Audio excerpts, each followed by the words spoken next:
At our company's glamorous Christmas party, my autistic son flinched at the loud music. My boss raised her champagne and laughed.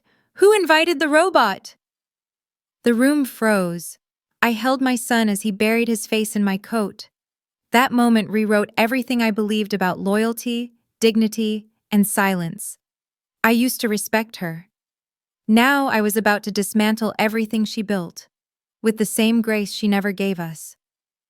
If you've ever watched someone mock what they don't understand and felt powerless to stop it, this story will stay with you. Don't forget to like, comment, or subscribe if you believe respect isn't optional, especially when it comes to our children. I never wanted to be noticed. I just wanted to be respected. At 35, I had mastered the quiet art of competence. My name is Emily Grant, and I'm the head of finance at Astrid & Vale, a luxury fashion house known more for its runway drama than for sound budgeting. While others chased aesthetics and accolades, I chased numbers, deadlines, and silence. I liked silence. My days were composed like a spreadsheet. Clean, logical, predictable. I needed that, not just for myself, but for my son, Aiden. Aiden is 10. He was diagnosed with level 1 autism spectrum disorder at age 4, what most people ignorantly call mild. There is nothing mild about living in a world that constantly misunderstands your child. He is brilliant, obsessed with trains, and has an uncanny memory for dates. But the wrong texture on his shirt, or an unexpected fire alarm can collapse his entire day. We have routines. Toothbrushing is a song. Dinner is structured by color. Transitions are narrated like stories.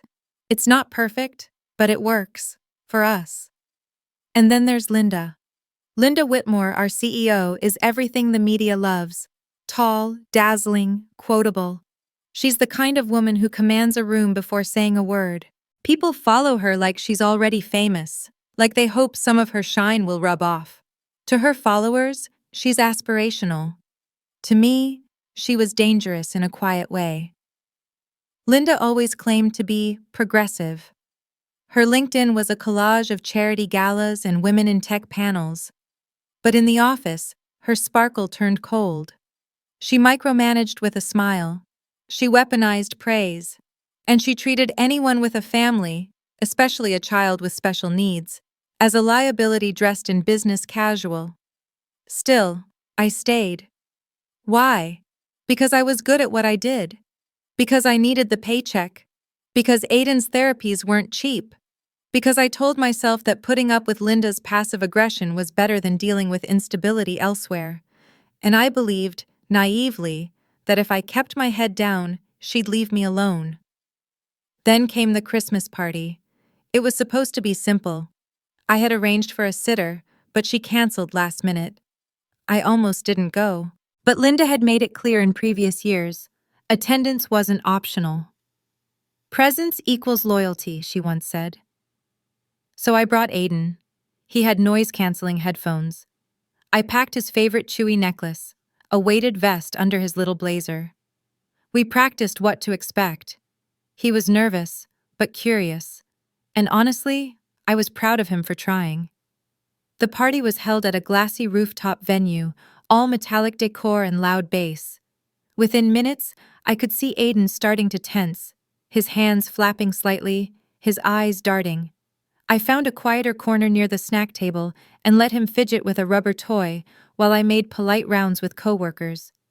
Then Linda approached. Champagne in hand, dressed like molten gold, she zeroed in on Aiden.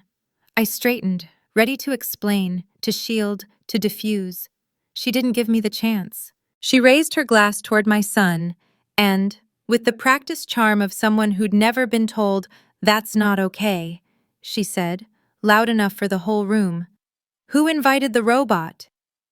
Laughter didn't come, just silence. A few awkward chuckles. Most eyes fell away. Aiden looked up at me, confused. Then he pressed his head into my coat and started humming. My body moved before my mind caught up. I gathered our things. I didn't say a word. I didn't look back. I just held him close and walked out into the cold December night, his breath fogging against my collarbone. That moment split something in me. The version of me who tolerated cruelty to keep the peace. She didn't survive that night. I wasn't just a mother anymore. I was a witness. And witnesses have responsibilities. I didn't sleep that night.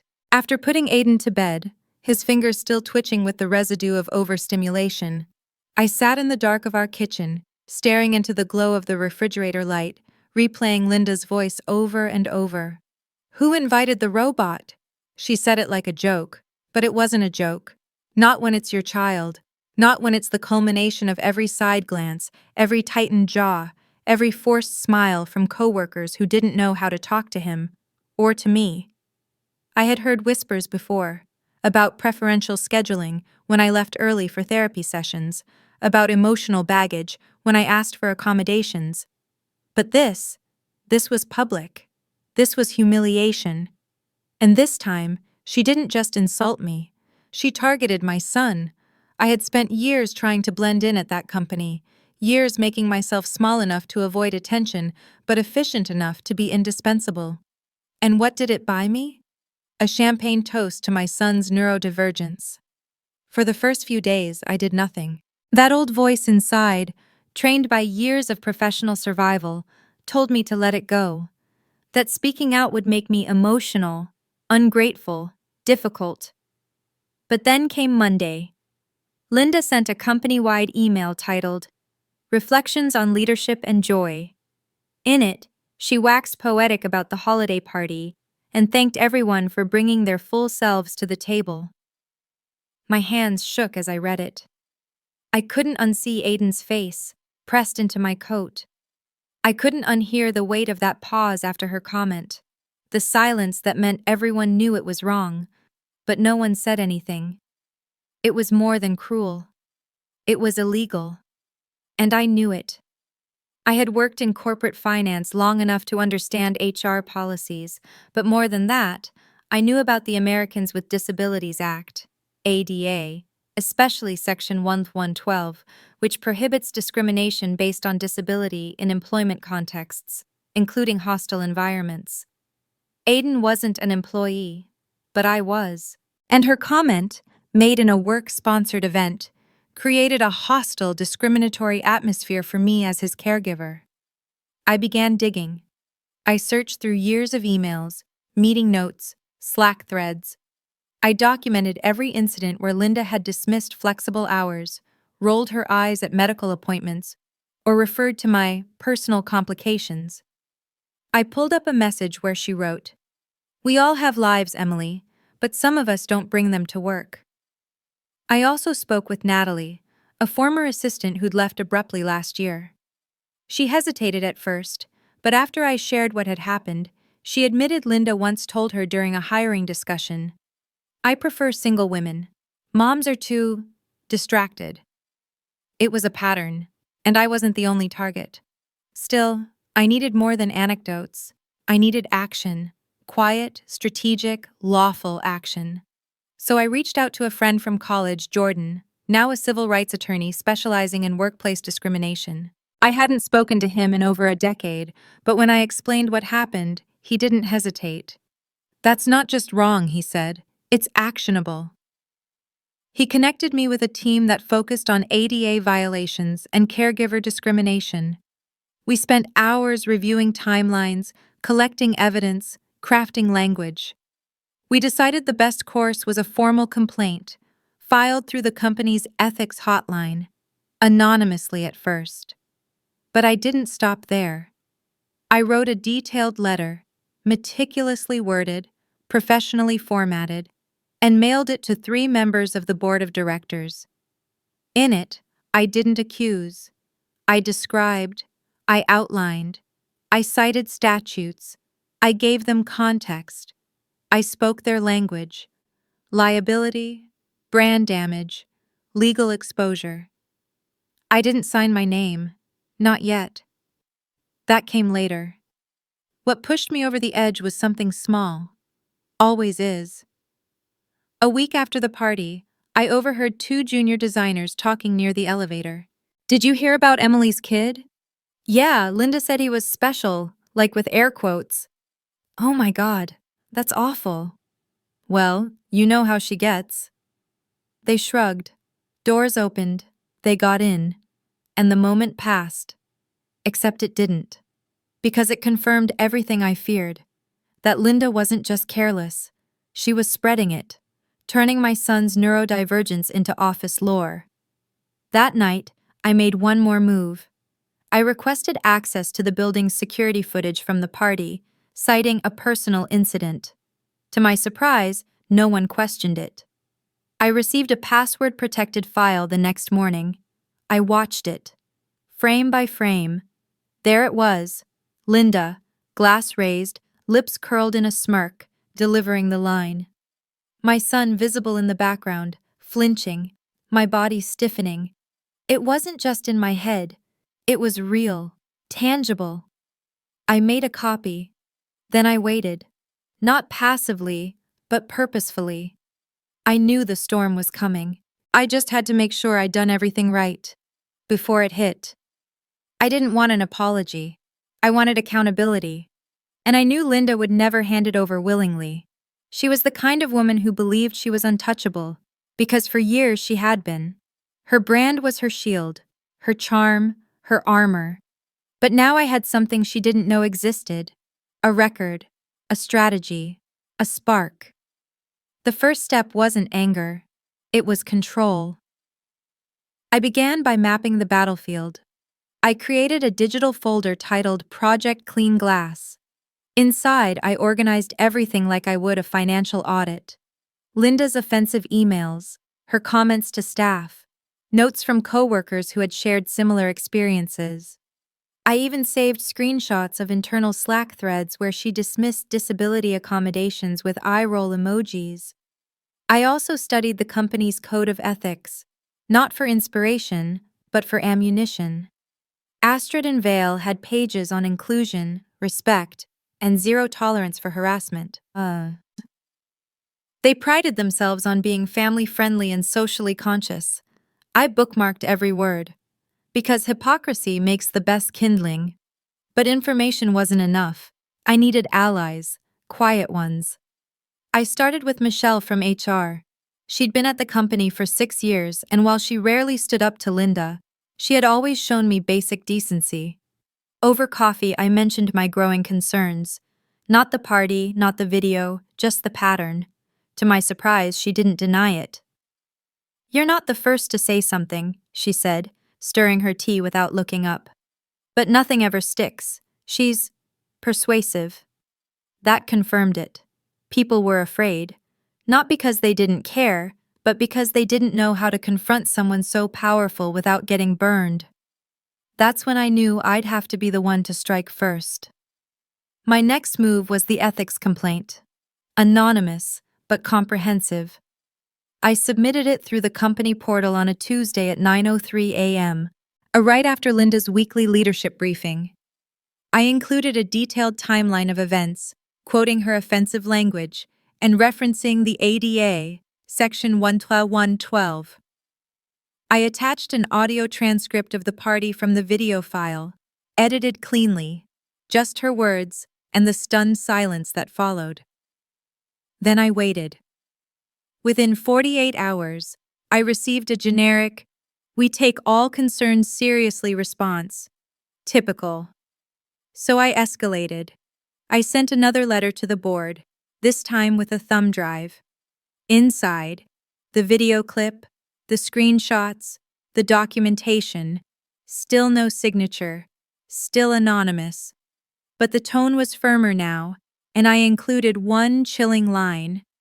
"If your brand's values mean anything, they should apply to your highest paid executive, especially when she humiliates a child at a company event." The fuse was lit. But Linda, of course, didn't know that. She was still parading through meetings, posting motivational quotes on LinkedIn, and calling herself a mentor to young female leaders. She even sent out an email thanking the party planners for such an unforgettable evening. I nearly laughed at that one. The more she spoke, the more she gave me. And then, almost like a gift, she slipped up. 2 weeks after the party, Linda hosted a leadership roundtable. I was there, along with 8 others. At one point, the topic turned to productivity, and someone mentioned flexible work for caregivers.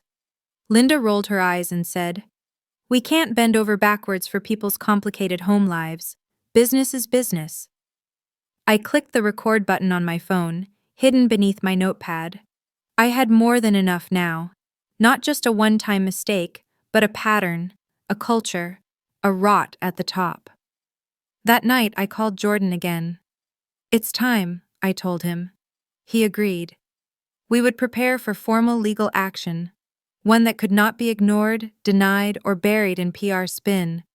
But before that, we needed the public's eyes, and I knew just how to get them. It started with a whisper, and then it caught fire.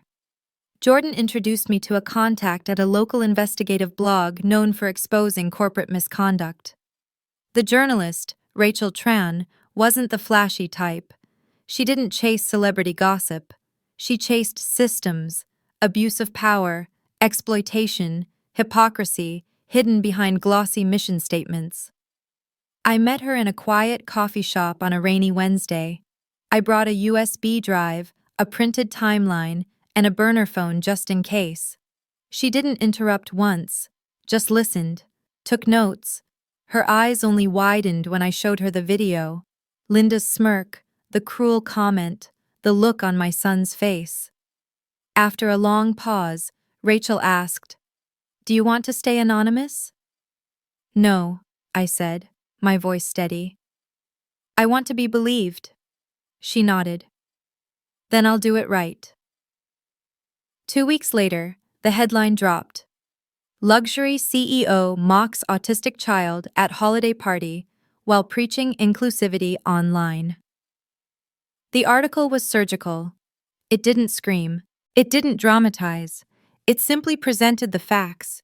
My first-hand account, the legal implications, the contrast between Linda's public image and her private behavior. It quoted sections of the ADA. It even included a still from the security video, blurred for Aiden's privacy, but unmistakably damning. By noon, the article had been shared over 10,000 times. By evening, it was on the front page of Reddit's Anti-Work and RR Autism. Former employees began commenting anonymously. Some praised the story. Others shared their own experiences. Times Linda had shamed them for sick children, canceled maternity leave requests, made jokes about emotional women. The narrative was no longer mine alone. It became a mirror for others who had stayed silent too long. And Linda? She panicked. She called an emergency company-wide meeting the next day. Dressed in all white, like a woman preparing for her own corporate funeral, she delivered a tight, rehearsed apology. "I'm deeply sorry if my words caused pain," she said, blinking too often. "That was never my intent." If, caused, intent. Every word screamed insincerity. She blamed stress, claimed she didn't remember making the comment, and then pivoted into a speech about learning, healing, and growth. But it was too late. The board had already scheduled an internal investigation. Investors were calling. One brand partner quietly pulled out of an upcoming campaign. Hashtags began trending. Luxury hypocrisy, #autism, is not a joke, and my personal favorite, Robotgate. Meanwhile, Jordan filed the formal complaint with the Equal Employment Opportunity Commission, EEOC. We submitted all supporting evidence, including testimony from 3 former employees who had joined me after the article went live. And then, a bomb dropped I didn't expect. Michelle from HR sent me a confidential message. "Check your email in 15 minutes. You didn't get it from me." 15 minutes later, I received an unmarked file from an anonymous source. Inside, meeting notes from the executive team. Notes that revealed Linda had tried to get me transferred to a lower department months earlier, citing that I was too distracted by home issues to lead effectively. It was retaliation, documented, premeditated. Jordan nearly laughed when he read it. She just handed us the final nail. Within days, Linda's empire was crumbling. not just in the court of public opinion, but internally. Senior designers began questioning her leadership. A petition circulated demanding her resignation. Parents of neurodivergent children across the country flooded the company's social media with emotional letters and videos. One father wrote, "If your CEO sees my son as a punchline, you don't deserve our business." And as for me, I stayed quiet. I didn't do press. I didn't make statements. I didn't post cryptic Instagram quotes or take victory laps. Because this wasn't about ego. It was about every parent who's ever watched their child be dismissed, mocked, or labeled a burden. It was about showing that silence doesn't mean weakness, and that even in the most polished, protected spaces, truth can still break through. The spark had become a fire, and Linda was running out of exits. Justice doesn't always roar. It sometimes builds, piece by quiet piece, until there's no escape. If you felt that shift, if you've ever wanted to see the powerful fall on their own arrogance, hit like, drop a comment, and subscribe. The reckoning isn't over yet. The company tried to contain it. Of course they did.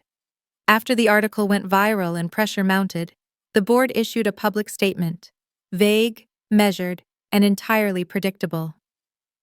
"We take these allegations seriously and are conducting an internal review to ensure all parties are treated with fairness and dignity." But words don't plug leaks, and this one was flooding. Whispers turned to murmurs. Murmurs turned to questions. People began choosing sides, and for the first time, Linda wasn't the default winner. The weight of her charisma couldn't override the clarity of what people had seen and heard. And then came the meeting invite. Subject: Executive Ethics Review, Closed Session. Location: 9th floor boardroom. Required attendees: L. Whitmore, E. Grant, General Counsel, Board Chair. There it was. My name, no longer anonymous, no longer hidden. I stared at it for a long time, letting the truth settle into my bones. I wasn't just the whistleblower now. I was the witness. And I was walking straight into the room where power lived. I told no one, not even Jordan, not right away. Instead, I spent the next 2 nights preparing, not for revenge, but for clarity, for accuracy, for the moment I would speak truth to power without blinking. I reviewed every piece of evidence again, the video, the emails, the retaliation notes. I practiced what I would say, not emotionally, not vengefully, but professionally, like the competent, exacting woman Linda had underestimated all these years. The morning of the meeting, I dressed with care: black blazer, neutral blouse, a small pin on my lapel, a puzzle piece, the symbol for autism awareness. Not flashy, just enough to be noticed. As I walked into the glass-walled boardroom, I could feel the tension crackle in the air like static before a storm. Linda was already there. She looked smaller than usual, not physically, but energetically. Her usual gleam had dulled, like a chandelier after a power outage. She glanced up as I entered and forced a tight-lipped smile. I didn't return it. Across from us sat the board chair, a man named Harris Gray, flanked by corporate counsel and 2 HR representatives. A court stenographer clicked away in the corner, recording every word. Harris folded his hands. "Ms. Grant, thank you for coming. We'd like to hear your account directly." No one interrupted me. I began with the party, but I didn't stop there. I told them about the comment, the reaction, my son's distress. Then I outlined the larger pattern: years of passive retaliation, subtle exclusions, anti-caregiver bias. I referenced policy, precedent, ADA law. I presented timelines, quotes, and names. I remained calm, focused, unapologetically clear. Linda tried to speak twice, once to deflect, once to minimize, but Harris silenced her with a hand. "This is not your turn." And in that moment, I saw it. The shift. the power she'd wielded so effortlessly for years. It was slipping. Not because I yelled, not because I begged, but because I showed up, armed with truth she couldn't spin. When I finished, I reached into my bag and slid a copy of the security footage across the table. "This," I said, "is how it started, but it's not where it ends." Then I stood, nodded politely, and walked out head high, heart steady. For the first time in a long while, I didn't feel like I was surviving. I felt like I was leading. 3 days later, the fallout began. The board called another closed-door session, this time without Linda. Instead, they invited several department heads, legal advisors, and a representative from an external HR consultancy. The tone had shifted from concern to containment. By the end of that week, internal emails leaked. The video had reached not only the board, but major clients. A European retailer indefinitely paused their collaboration with Astrid and Vale. A celebrity stylist who frequently wore the brand posted on Instagram, "Ableism isn't edgy, it's disgusting."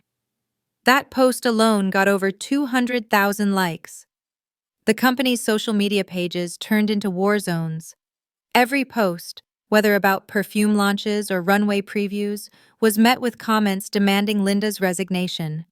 Hashtags were no longer enough. The silence from leadership was starting to look like complicity. And finally, Linda was summoned. It was a Monday morning, rainy, gray, fitting. She arrived dressed like she was still in control, tailored navy suit, designer heels, her signature silver cufflink earrings. But even from down the hall, I could see it. The tremble in her fingers, the flash of uncertainty behind her practiced smile. She walked into the same boardroom I had, only this time, she wasn't leading. She was being investigated, and I was already inside. They'd asked me back, not just as a witness, but as part of a new ethics oversight task force the board was considering. Symbolic? Maybe. But also strategic. I represented the side of the company they now needed to save face. Linda took her seat. She greeted no one. The meeting began. For 2 hours, board members laid out the findings, her repeated violations of internal HR policy, her recorded statements, both from the party and the leadership roundtable. Testimonies from 4 former employees and 2 current ones. Potential ADA liability due to creating a hostile work environment for a caregiver. And most damning of all, the evidence of attempted retaliation. Linda sat still, her lips a tight line. At one point, she tried to blame stress again, that she never intended to hurt anyone. But Harris Gray, normally diplomatic, leaned forward and said clearly, "Intentions don't erase consequences, Linda. Not anymore." Then came the final blow. A printed letter slid across the table. A resignation agreement. Effective immediately. She hesitated, looked around the room for one friendly face, found none. Her signature landed on the page like a surrender flag. Just like that, she was done. Linda Whitmore, the woman who once built empires with a smirk and a hashtag, left that boardroom with no applause, no spin, no soft landing. And I stayed. Harris turned to me afterward. "You've changed this company, Emily," he said. But I didn't nod. Not yet. Because it wasn't over. Taking down Linda was never just about her. It was about the culture that let her rise in the first place. The silence that kept people like me small. The systems that needed more than one resignation to truly shift. But still, that day, watching her walk out alone, head lowered, brand crumbling, I felt something simple and honest. Relief. For my son. For myself. For everyone she'd ever silenced. The Monday after Linda's resignation, I arrived at work 15 minutes early. Not out of fear or obligation, but out of habit. This time, though, The building felt different, quieter, lighter, like the tension that had once seeped through every glass wall and hallway whisper had finally lifted. People greeted me differently now. There was no awkward avoidance, no hollow hi. There were nods, a hand on my shoulder, a quiet thank you from a junior staffer I barely knew. But I didn't come back for applause. I came to rebuild. The board offered me Linda's position. I declined. That surprised a few people. But I didn't want to inherit a throne built on fear. I didn't want to be another polished figurehead trying to prove something. I wanted to lead where real change could grow. So instead, I accepted a new title, Chief of Culture and Integrity, a role created not for optics, but for accountability. My team's first task? Conduct a full audit of internal policies related to caregiver accommodations, disability inclusion, and ethical leadership training. We rewrote the employee handbook from the inside out. No more vague language, no more inspirational fluff. Real, enforceable protections, clear reporting pathways, quarterly listening sessions with real outcomes. We created a standing committee, made up of staff from every level, to advise leadership on issues of access, balance, and respect. I also helped draft a formal parent and caregiver inclusion policy, something that had never existed before. It included flexible hours, protected leave for neurodivergent-related care, and training sessions on how to engage with families like mine without condescension or fear. And they let me name it. I called it the Aiden Clause. Because that night at the Christmas party wasn't just a breaking point, it was a turning point. Aiden still remembered it in pieces. Loud music, people laughing. That lady who didn't like me. But he also remembered what came after. That mommy stayed home more for a while. That people sent letters. That his favorite drawing of a rocket ship got framed and placed in my office, next to my new plaque. The day I hung it, I got a call. It was from the HR rep who'd once sat silently across the table from Linda, back when I was still anonymous. She asked if we could meet. I think I'm ready, she said, to tell my story too. And just like that, the work continued. Not in sweeping gestures, but in steps, in policies rewritten, in voices reclaimed, in quiet, radical clarity. I wasn't interested in revenge for revenge's sake. I wanted something that would outlast headlines and hashtags. I wanted my son to grow up in a world where people in power didn't get to laugh at the vulnerable and walk away clean. And now there was at least one company where that wasn't possible anymore. Because of one moment. Because of one child. Because I said enough. 6 months later, Aiden stood on a small stage in front of 100 strangers, gripping the sides of the podium with both hands. He wore a navy blazer, his favorite dinosaur pin on the lapel. His hair was combed carefully to the side, and his headphones, bright blue and slightly oversized, rested gently over his ears. His voice, soft but certain, echoed through the auditorium. Sometimes, loud places hurt my brain, but my mom helps me find quiet again. Silence. Then applause. Gentle, respectful, the kind that didn't overwhelm him. We were at a regional conference on workplace inclusion. One of the panels had asked for a child's voice, to remind the room that policies weren't just paperwork, they were people. When they asked if Aiden wanted to speak, he didn't hesitate, and I didn't stop him. Watching him from the front row, I didn't think about Linda. Not once. I thought about all the times I'd doubted myself, all the moments I'd questioned if I was being too sensitive, too ambitious, too complicated to exist in spaces built for people who saw my son's needs as distractions. I thought about how easy it is to believe you're alone when no one speaks up. But you're never alone, not really.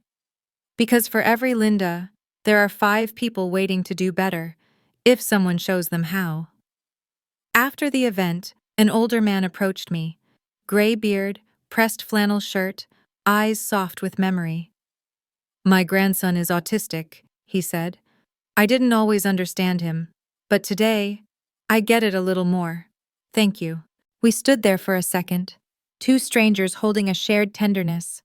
No headlines, no lawsuits, just understanding. Back at work, things weren't perfect. No system ever is. But they were better. People spoke more openly. Managers asked instead of assumed. And when someone's child had a meltdown in the middle of a Zoom call, no one rolled their eyes. We built something. Slowly. Quietly. With intention. And as for Aiden, he thrives. He still flaps his hands when he's excited, still lines up his toy trains by color, still hums the Jurassic Park theme when he's thinking hard. But now, he knows he's not something to be fixed. He's someone to be understood. We go on weekend walks, just the two of us, where he narrates everything he sees like a documentary. That tree is a maple. That dog is wagging its tail. That cloud looks like a turtle wearing a hat. I listen, not to correct, but to witness. And sometimes I think, maybe that's all most people ever want, to be witnessed, to be held with dignity, even when they don't fit the mold. This story didn't begin with revenge. It began with pain. But it ends here, with presence. With the knowledge that standing up for what's right isn't about shouting the loudest. It's about refusing to disappear. So if you're out there, quiet, tired, doubting whether anyone will ever understand your child or your truth, please hear this. You are not too much. You are exactly enough. And one voice, just one, can shake the room.